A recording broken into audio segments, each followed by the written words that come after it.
August through the peephole. His eyes are about an inch below where they should be on his face, almost to halfway down his cheeks. They slant downwards in an extreme angle, almost like a diagonal slice that someone cut into his face, and the left one is noticeably lower than the right one. They bulge outward because his eye cavities are too swallow to accommodate accommodate them. The top eyelids are always halfway closed, like he's in the verge of sleeping. The lower eyelids sag so much they almost look like a piece of invisible steering is pulling them downward. You can see the red part on his inside, like theirs are almost inside out. He doesn't have eyebrows or eyelashes. His nose is disproportioned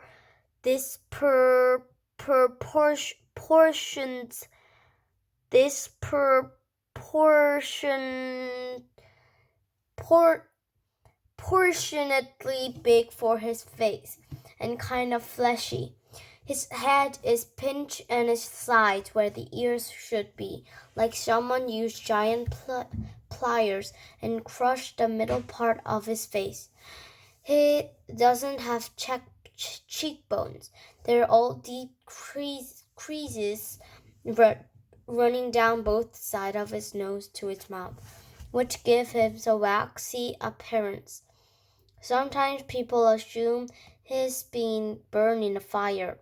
His features look like they've been melted, like the dribblings in the side of the candle. Several surgeries to correct his lip have left a few scars around his mouth, the most noticeable one being a jagged gash running from the middle of his upper lip to his nose. His upper teeth are small and splay out. He was a severe overweight and an extremely undersized jawbone. He has a very small chin. When he was very little, before a piece of his hip bone was surgically implanted into his lower jaw, he really had no chin at all. His tongue would just hang out his mouth with nothing underneath to block it. Thankfully, it's better now. He can eat. At least when he was younger, he had feeding tube. And he can talk. And he learned to keep his tongue inside his mouth, though that took him several years to master. He's also learned to control the drool that used to run down his neck. These are considered miracles. When he was a baby, the doctors didn't think he'd live. He can hear too. Most kids born with these types of birth defects have problems with their middle ears that prevent them from hearing, but so far August can hear all well enough through his teeny cauliflower-shaped ears. The doctor thinks that eventually he'll need it to wear hearing aids, though. August hates the thought of this. He thinks the hearing aids will get noticed too much. I don't tell him that the hearing aids would be the least of his problems, of course, because I'm sure he knows this. Then again, I'm not really sure what August knows or doesn't know, what he understood and doesn't understand. Does August see how other people see him, or has he gotten so good at pretending not to see what it doesn't bother him, or does it bother him? When he looks in the mirror, does he see the Augie mom and dad see? Or does he see the Augie everyone else sees? Or is there another August he sees, someone in his dreams behind the misshapen head and face? Sometimes when I look at Grans, I could see the pretty girl she used to be underneath in the wrinkles. I could see the girl from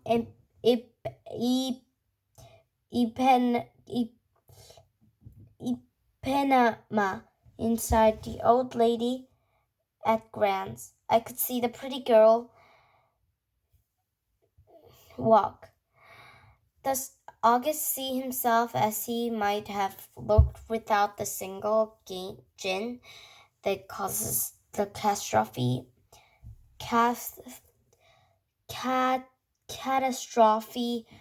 of his face? I wish I could ask him this stuff.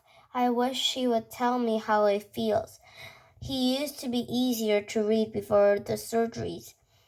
You know that when the eyes squinted, he was happy.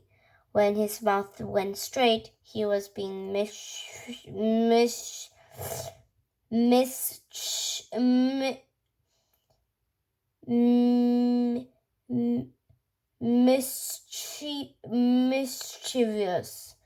When his cheeks trembled, he was about to cry. He looked better now, no doubt at that, but the signs we are used to gag in his moods are all gone. There are new ones, of course. Mom and Dad can read every single one, but I'm having trouble keeping up, and there's a part of me that doesn't want to keep trying. Why can't we just say what he's feeling like everyone else? He doesn't have a trach tube in his mouth anymore that keeps him from talking. His jaw's not wired shut. He's 10 years old. He can use his words, but we circle around him like he's still the baby we used to be. We change plans to go to plan B, interrupt conversations, go back on promises depending on his mood, his whims, his needs. That was fine when he was little, but he would need to grow up now. We need to let him, help him, make him grow up. Here's what I think. We all spend so much time trying to make August think he's normal, and that he actually thinks he is normal. And the problem is he's not. High school. What I always loved most about middle school was that it was separate and different from home. I could go there and be Olivia Pullman, not Via, which is my name at home. Via was what they called me in elementary school too. Back then, everyone knew all about us, of course. Mom used to pick me up after school, and August was always in the stroller. There weren't a lot of people who were equipped to babysit for Augie, so Mom and Dad brought him to all my class plays and concerts and recitals, all the school functions, the bake sales and the book fairs. My friends know him. My friends' parents know him. My teachers know him. The janitor know him. Hi, how you doing, Augie? He'd always say, and give August a high five. August was something of a fixture as PS22. But in middle school, a lot of people didn't know about August. My old friends did, of course, but my new friends didn't. Or if they knew, it wasn't necessarily the first thing they knew about me. Maybe it was the second or third thing they'd hear about me. Olivia. Yeah, she's nice. Did you hear she has a brother who's deformed? I always hated that word, but I know it was how people described Augie. And I know those kinds of conversations probably happened all the time out of earshot. Every time I look after the room at a party or bumped into groups of friends in a pizza place. And that's okay. I'm always going to be the sister of a kid with a birth defect. And that's not an issue. I just don't always want it to be defined it that way. The best thing about high school is that hardly anybody knows me at all, except Miranda and Ella, of course, and they knew not to go around talking about it. Miranda, Ella, and I have known each other since at the first grade. What's so nice is we never have to explain things to another. when we decided I wanted them to call me Olivia instead of Bia. They got it without my having to explain. They've known August since he was a little baby. When we were little, our favorite thing to do was play dressed up with Augie, load him up with feather bows and big hats and Hannah Montana wigs. We used to love it, of course, and we thought he was adorably cute in his way. Ella said, reminded her of E.T. She didn't say this to be mean, of course, though maybe it was a little bit mean. The truth is, there's a scene of the movie when Drew Barrymore dresses at E.T. in a blonde wig, and that was when Drew Barrymore that was a ringer for Augie in Miley Cruise's heyday. Throughout middle school, Miranda, Ella, and I are pretty much our own little group. Somewhere between super popular and well-liked. Not brainy, not jocks, not rich, not druggies, not mean, not goody-goody, not huge, not flat. I don't know if the three of us found each other because we are so alike in so many ways, and that because we found each other, we've become so alike in so many days. This is why I haven't understood what's been going on with us lately. Now that we actually in high school, it's nothing like how I thought it would be. Major Tom. Out of the three of us, Miranda had almost always been the sweetest to August, hugging him and playing with him long after Ella and I move on to playing to something else. Even as we got older, Miranda always made sure to try to include August in our conversation, ask him how he was doing, talk to him about a Vader or Star Wars or Bone or something she knew he liked. It was Miranda who had given Augie the astronaut helmet he wore practically every day of the year when he was 5 or 6.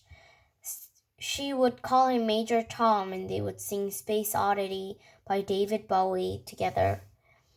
It was their little thing. They know all the words and would blast it on the iPod and sing the song out loud. Since Miranda's always been really good about calling us as soon as she got home from the summer camp, I was a little surprised when I didn't hear from her. I even texted her and she didn't reply. I figured maybe she had ended up staying in the camp longer now that she was a counselor. Maybe she met a cute guy. Then I realized from her Facebook wall that she'd actually been back home for a full 2 weeks. So I sent her an IM and we chatted online a bit, but she didn't give me a reason for not calling, which I thought it was bizarre. Miranda had always been a little flaky, so I figured that it all was. We made plans to meet downtown, but then I had to cancel because we were driving out to visit Tata and Papa to the weekend. So I ended up not seeing either Miranda or Ella until the first day of school. And I have to admit, I was shocked. Miranda looked so different. Her hair was cut in his super cute bob that she dyed bright pink of all things, and she was wearing a striped tube top that seemed many way inappropriate for school, and B was totally not her usual style. Miranda had always been such a prude about clothes, and here she was all pink-haired and tube-topped. But it wasn't just the way she looked that was different. She was acting differently too. I can say she wasn't nice because she was, but she seemed kind of distant. Like I was a casual friend. It was a weird thing in the world. At lunch, the three of us sat together like we always used to, but the dynamics had shifted. It was obvious to me that Ella and Miranda had gotten together a few times during the summer without me, though they never actually said that. I pretended not to be all upset while we talked, though I could feel my face getting hot, my smile being fake. Although Ella wasn't as over the top as Miranda, I noticed a change in her usual style too. It like it's like they had talked to each other beforehand about redoing their image at the new school, but hadn't bothered to clue me in. I admit, he had always I had always thought I was move a kind of typical teenage pitness, but I felt a lump in my throat throughout the lunch. My voice quivered as I said, "See you later," when the bell rang. After school. I hear we're driving you home today. I was Miranda in the 8th period. She had just sat down in a desk right behind me. I had forgotten that Mom had called Miranda's mother the night before to ask if she could drive me home from school. You don't have to, I answered insidiously, casually. My mom can pick me up. I thought she had to pick Augie up for something. It turns out she can pick me up afterward. She just texts me, not a problem. Oh, okay. Thanks. It was all a lie on my part, but I couldn't see sitting in a car with the new Miranda. After school, I ducked into the restroom to avoid bumping into Miranda's mother outside. Half an hour later, I walked out from the school, ran the 3 blocks to the bus stop, hopped in the M86 to the Central Park West, and took the subway home. Hey there, sweetie, Mom said the moment I stepped through the front door. How was the first day? I was starting to wonder where you guys are. We stopped for pizza. Incredible how easily a lie can slip through her lips. Is Miranda not with you? She seemed surprised that Miranda wasn't right behind me. She went straight home. We had a lot of homework. On your first day? Yes, on our first day, I yelled, which completely surprised Mom. But before she could say anything, I said, school was fine. It's really big, though. The kids seem nice. I wanted to give her enough information so she wouldn't feel the need to ask me more. How was Augie's first day of school? Mom hesitated, her eyebrows still high up on her forehead from when I snapped at her a second later. Already? Okay, she said slowly, like she was letting out of her breath. What do you mean, okay? I said. Was it good or bad? He said it was good. So why do you think it wasn't good? I didn't say it wasn't good. Geez, Via, what's up with you? Just forget I asked anything at all, I answered, and stormed dramatically into August's room and slammed the door. He was in the PlayStation and didn't even look up. I hated how zombified his video games made him. So how was school? I said, scooching Daisy over so I could sit in his bed next to him. Fine, he answered, still not looking up from his game. Augie, I'm talking to you. I pulled the PlayStation out of his hands. Hey, he said angrily, how was school? I said fine, he yelled back, grabbing the PlayStation back from me. Were people nice to you? Yes. No one was mean? He put the PlayStation down and looked up at me as if I had just made the dumbest question in the world. Why would people be mean? He said. It was the first time in his life that I heard sarcastic like that. I didn't think he had it on him. In appreciation operation, op- apparition, apparition at the door. Once I got up in the middle of the night because I was thirsty, and I saw Mom standing outside August's room. Her hand was on the doorknob, her forehead leaning in the door, which was ajar.